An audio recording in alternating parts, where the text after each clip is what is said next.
Good morning and welcome to my YouTube page. I'm Delaney of Delaneyist. I'm so glad that you're here and I'm so stoked to be doing this video today. Let me tell you, I've got my coffee. There's a cat hair in it. Oh my. I used to really be opposed to anything with anything in it that wasn't natural, and now I'm like, whatever, drink the dirt. Okay, got my coffee, got my water, we're ready. I do want to show you my shirt today. I purchased this from a vintage shop in, I believe, California. So gorgeous, right? The sleeves I actually tucked in, but so gorgeous. There's actually a YouTuber that I want to talk about for a moment. Her name is Hannah Lee Duggan. I love her so much.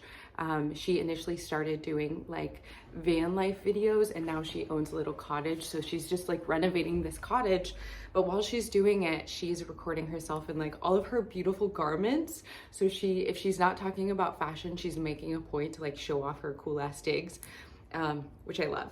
She has a circular saw, and then she'll be wearing this cute ass dress. So cute. So I'm gonna do kind of the same thing, minus the circular saw and minus the renovating. But yeah, beautiful. This is from my mom. This is from my mom too. Of course, most of my jewelry is from my mom. Anywho, okay. I'm so excited about this video today. Today I am going to talk about 3 things that you and I can do to protect our oceans while on land. So personally, I live by a big lake, and I'm not outside of the lake. I'm landlocked. There's no ocean here. So sometimes it's kind of well, how can I protect our oceans if I'm landlocked? Originally I'm from Arizona. I get it. I totally get it. But I do want to give us some tips. I originally was going to do 5 or 6 tips, but these tips require a little bit of research, and I just wanted to just share initially what I know, although I do have my little ocean book. So just bear with me as I remind myself some of these things are not stuck in my memory. So yeah, okay, so I'm just gonna get started with these 3 tips. So the first thing that you and I can do to protect our oceans while on land or near the sea is to demand plastic alternatives. So the reason why it's important to demand plastic alternatives is because 1.76 billion pounds of plastic pollution leaks into our oceans each year. That's a lot of pounds, 1.76 billion pounds. That stat was taken in 2020. Considering the sickness that has been going on, I absolutely imagine that number has changed, grown quite a bit because of medical plastics that have been generated in this time, because restaurants are still serving, but I all I'm saying is takeout bags and silverware that's made out of plastic material, which some of it is unavoidable, the medical, that kind of thing, but there's just so much plastic, and these kinds of situations where humanity is struggling, there's a change in our ecosystem right now, and I think it's causing a lot of distress on the planet. So I think that's represented in the plastic pollution situation. So yeah, there's a lot of plastic that's leaking into our oceans and killing off incredibly valuable ecosystems in our oceans. So this is hugely important. I know that we've been talking about demanding plastic alternatives in different ways for years, but it's time that we do it. So I have a few suggestions to do that. So the first thing that I always recommend is investing in reusable items. I don't have my little reusable kit here, but I do want to show you. This is my favorite mug. I drink coffee out of it every day. I got it for $2 at a thrift store. Isn't it cute? Look at her, cute. And then my water, it doesn't have to be the most fancy water jug in the world. You would think this would make me drink more water. I still struggle with that. Not the best at staying hydrated, but anywho, buying reusable items reusable silverware and making a cute little kit, make it a thing. Make a cute reusable kit with your friends. Put some cute ass silverware from your kitchen in there, okay? or go to a thrift store, thrift some cute silverware, put it in there in that cute kit. Get some cute reusable mugs, jugs, whatever, take them with you. Reusable bags. You can't see my background, but at my door and then in my kitchen, I have all of my reusable bags, which it's so easy to have reusable bags. So that's one thing. That's one way that we can demand plastic alternatives. And these companies are noticing that we're doing this, and they're obviously opportunistic. They're going to want to cut costs. So they're going to see that we're not using their plastics as much and that they're wasting their money on these plastic items. And so they're going to cut costs, and then we're going to see less plastic production, less silverware that's plastic. And also another thing you can do, although this isn't necessarily plastic, some napkins contain plastic, which is wild to me, but you can also invest in bandanas. Personally, I have like 20 bandanas, so they're a dime a dozen in thrift stores, so I absolutely suggest that as well. Okay, so bring your own, right? The next one is to shop locally. I mean, this is pretty easy as well. Shopping local allows us to cut down on our plastic production because the items may not be wrapped in plastic, and yeah, that's a good one. That's an easy one. And then lastly, voting. So there's so many petitions out there, specifically on change.org. Check that out. Yeah, there's so many like plastic and environmentally based petitions for change on change.org. So vote on those, you know, like voting with our dollars and voting with our voices is definitely incites change. So those are my 3 tips for demanding plastic alternatives. All right. Okay. Next tip to protect our oceans while on land is to reduce our carbon footprint. So I never really understood what a carbon footprint was until more recently, but a carbon footprint, I'm just gonna read you. So it's the total amount of greenhouse gas emissions that are created from a product or service. And these emissions are, what are contained in those emissions are the combination of methane gas and carbon dioxide. So those 2 things are emitted into our atmosphere to create our individual carbon footprint. So whenever someone's talking about that, now you know, now I know, now we know. Okay, so one way that we can reduce our carbon footprint, and the reason why it's important to reduce our carbon footprint is because the rise of greenhouse gases is causing distress to our atmosphere because it's causing our planet to heat up. And so that's killing off valuable life, like literally boiling valuable life in our oceans. And if our oceans are suffering, people end up suffering. Our oceans are responsible for creating the oxygen, the air that we need to breathe. Every other breath that we take is created by the ocean, which is the most amazing thing I've ever learned, I think, about the ocean. But our oceans are so, sorry about this background noise, the oceans are so responsible for our livelihood, but it's not only oxygen production that they're responsible for. I think there's a hair on my face. They're also, the oceans are also responsible for the food, of course, like the billions of people that rely on our oceans to eat. So at seaside communities, not at seaside communities, just like their livelihoods are based out of the ocean. So anywho, that was a little bit of a rant. That might happen here. That will happen here.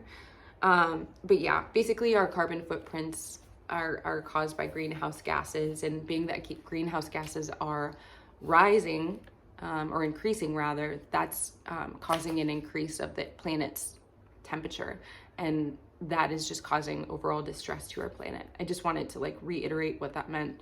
And this distress, as we know, it's, as I just said, it's killing valuable life under the sea, but it eventually will kill more people above, like more humans. And this is also causing just general climate change, which I'm not really gonna go there. So I'm just gonna stop. I'm gonna stop talking about that. We'll touch on that later. But one thing, there's 3 things that you and I can do to reduce our carbon footprints. So the first thing, and my personal favorite, is transportation. So greenhouse gases are caused by things, usually by huge companies, right? But we all have our our own personal emissions or carbon footprints. So it's usually caused by housing, transportation, and food. So my personal favorite in reducing a carbon footprint is transportation. So personally, I live in a city where we have amazing public transportation. I'm so fortunate for that. I also bike a lot, walk a lot. If you're into rollerblading, roller skating, skateboarding, that's badass. All of those things are alternatives to driving alone every single day. So if you do need to drive, you always can consider carpooling, or if you live in an area that's fairly accessible to where you need to go to bike, maybe choose that instead, or maybe hop on the bus if it's safe for you to do that. Where I lived in Arizona, the buses were not as safe feeling for me compared to where I live now. The buses and like trains are great here, but in that city, it was a lot safer to bike because the roads were more desolate. Whereas here, it's scary as a biker, but I bike all the time. And we're still good, knock on wood. I'm still good. I'm still alive. So anyways, transportation, that's a huge way that we can positively help our planet, is by cutting down on our, the type of transportation that we're taking. Just don't drive alone every single day, right? So the next thing is shopping local. This is always a good one. The reason why shopping local can reduce your carbon footprint is because instead of let's say going to Amazon, instead of purchasing something on Amazon where it has to be shipped and it's shipped in 2 days, the amount of carbon emissions that are emitted because the item is flown, maybe even over from 2 different countries, that has a huge impact on our planet, a huge negative impact on our planet when it's done consistently. So if you can cut down on shopping online, shop local instead. Not only can you support, smaller businesses and local artisans, I think it's amazing to support our neighbors and the people that live within our cities, but it also helps the planet because your item has already been accounted for as far as production goes. So it's not being shipped from the other side of the planet. So that's another one. And then lastly, just altering your diet, not changing it completely. I think the one thing that gets a little daunting and maybe even exhausting for some people is the idea of becoming a vegan. I think for me, I generally eat plant-based. I do hate labels, to be honest. So the reason I hate labels though is because I feel like that community sometimes can be so intense and someone's diet is so personal. And I don't think that an individual should have the right to talk negatively or impart decisions on behalf of someone else about someone else's diet, right? Because diets are cultural. People have trauma associated with food. And when I say diet, I mean just general, what you're generally eating. But yeah, eating less meat will help the planet. And the reason why this is helpful is because cows fart a lot. They emit a ton of carbon emissions. They're eating so much and they are literally farting out methane gas, which is creating more greenhouse gases, which is raising the overall, it's kind of a funny thing, but it's really not funny because it would be really sad if all of these farting cows were the demise of the planet. But just cutting down on our meat consumption, specifically red meat. So personally, since my parents live in Latin America, sometimes I'll eat the chicken that's there. And again, no labels in this house, no labels. But I do that because of how I can get into this another time, but just because there are less emissions associated with white meat. So red meat, cows, pork, there's a ton of they're more detrimental to the health of the planet. So if you can cut down on your meat consumption and maybe instead of having red meat every single day of the week, that's a lot of red meat. Maybe only let's say that you have it 3 times a week. Maybe just cut down and have it 2 times a week and instead supplement something else. So add in chicken instead, or I should say substitute, not supplement. But yeah, basically just cutting down on your overall meat consumption, specifically red meat if that's your jam. Okay. Last tip, tip number 3 is avoiding ocean harming products, baby. This is a deep one. Okay, so not only can we revert to tip number 1 about choosing plastic alternatives like sweet little jugs like this, baby, but we also can focus on what we're eating to avoid ocean harming products, surprisingly. And then what we're putting on our bodies. So for example, Reef Safe sunscreen. So Reef Safe sunscreen will not contain Oxybenzone and Octinoxate. I will write it in the description because I cannot pronounce that. But there are 2 things that will not be contained within sunscreen if they are reef safe, if that makes sense. So a few reef safe products would be Badger, Goddess Garden, and All Good. The reason why reef safe products are healthy for the planet is because non-reef safe sunscreens kill coral reefs, and the coral reefs are responsible for so much life, like so much life under the sea. They're so valuable to our ocean. I want to start saying ocean instead of oceans because technically it's one big ocean, right? Even though there's many. But yeah, they're responsible for various ecosystems under the sea. So in order to stop killing the coral reefs, what we should do is instead invest in a reef safe sunscreen. Another thing is like watching out for our cosmetics. So Shark is actually something that's contained in a boatload of products in cosmetics and food. It's wild. So it's contained in things like facial oil, sunscreen again, lipstick, leather, even like shark leather, because shark is a byproduct, can be used as a byproduct when people catch a shark, and then if they're not letting the entire animal go to waste, if it's not completely unethical. I think it's already unethical to kill a shark, and I don't want to get into like cultural things, okay?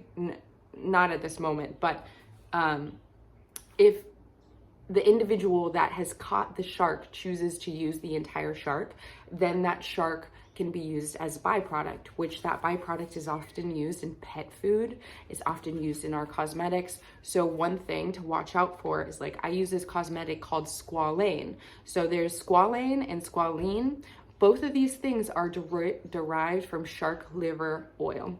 So what you can do as an alternative, my alternative is using like a plant-based squalene. So it's an olive oil squalene. I will also post this in the description box because it's made my face like so good. I only use that product. It's wild. And sunscreen. I'll also post my sunscreen because that's safe as well.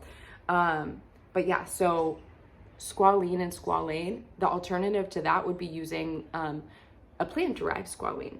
A plant-derived is always the best bet. But I want to name off some terms that are used instead of shark on, like, because shark isn't going to be advertised on our pet food, right? It's not going to be advertised on our imitation crab meat, nor on our fish sticks. It's crazy that shark can be in our fish sticks, but it can be. So a few ways that it'll be advertised, shark. So it can be advertised as fluke, husk, catfish, weird, grayfish, steakfish, rock salmon, I've seen that before, ocean fillet, seen that before as well.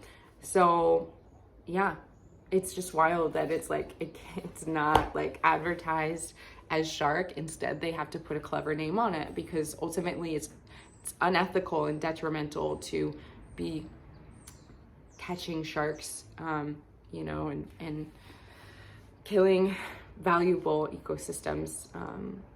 So those are the 3 tips. So that was demanding plastic alternatives, reducing our collective carbon footprints, and then lastly, avoiding ocean harming products. And this is a collective effort. I think that there's so much like gloom and doom surrounded by the current climate crisis, and I understand it and I feel it, but we can collectively take action and make way for change. I think that's so important to keep in mind. We can do this together. So yeah, thank you so much for being here. I'm so stoked to be here. I'm gonna share 3 more tips next time, and I will see you later. Cheers.